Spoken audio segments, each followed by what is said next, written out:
Diablo Immortal has apparently made $300 million. Let's get into the numbers here. If you take a look at this, total Activision Blizzard mobile app revenue in October 2022 was $159 million. This includes $86 million for the iOS app and $73 million for the Android app. But this is interesting. Take a look at this.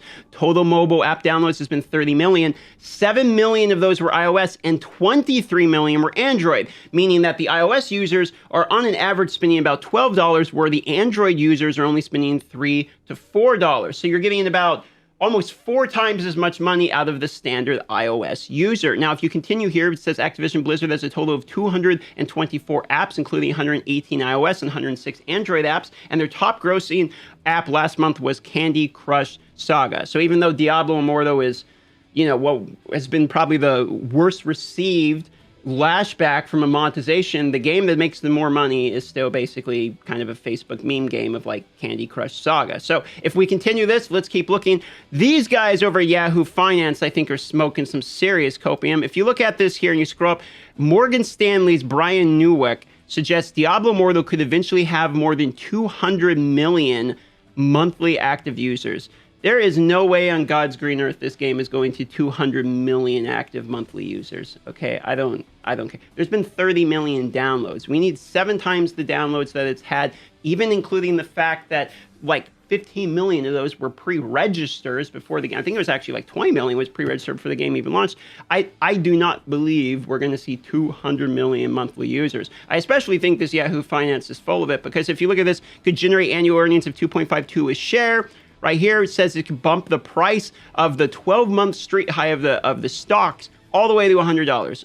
All right, well, sure. Let's go ahead and look at what the estimated stock is right now. Blizzard stock. Take a look. It's 72.18. The highest we've seen. Let's go for the 1 year here. Let's go 1 year. Yep, we haven't seen 100 all year. Let's go 5 year. We've seen back in February 5th, we saw a 2021 spike of $101. So he believes it's going to a new 5-year high because of Diablo Immortal.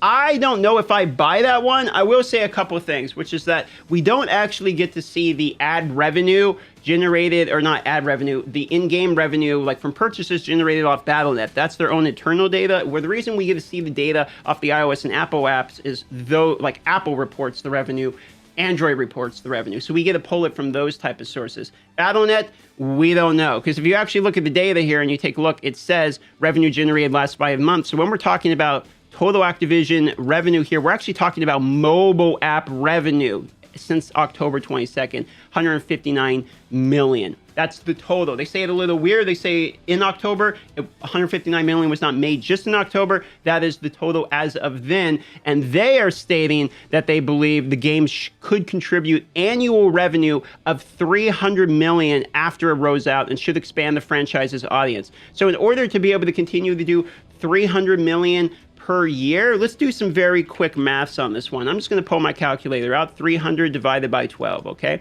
So they're believing this game is going to generate $25 million per month in revenue. So let's go ahead and let's put that to the test. If we actually go to Blizzard Entertainment Sensor app here, you can see last month we had 2 million downloads, okay? If we shrink in this number a little bit here, you can see the revenue last month generated was 11 million in October, not including Battle.net. So if Battle.net is doing 14 million, then this might actually be realistic for them to generate 300 million per year. But that means Battle.net numbers is going to need to be more than both iOS and Android combined when getting purchased. Is that realistic? Maybe, actually. To be honest, it might actually be realistic, because the thing is I think more people do purchasing on their PC. They like sitting on their computer and they like grinding this game on the computer. And the people who are really hardcore at this game that spend a lot of money in this game, I think those people tend to be more PC gamers, because they're playing the game so much, they're going to play it on PC as well as home. And we're not tracking the Battle.net revenue. So 300 million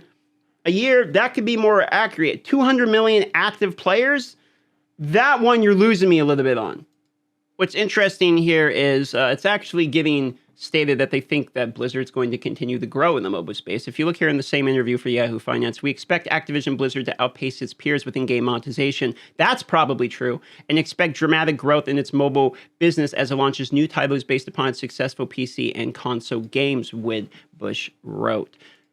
AKA, they think that this is going to be a massive success and the other ones are going to be a massive success. What's interesting is the finance guys look at this and say, oh, wow, these are really generating some numbers. You could have some crazy numbers. It's going to make the stocks go high and all that. But the people playing the game are complaining.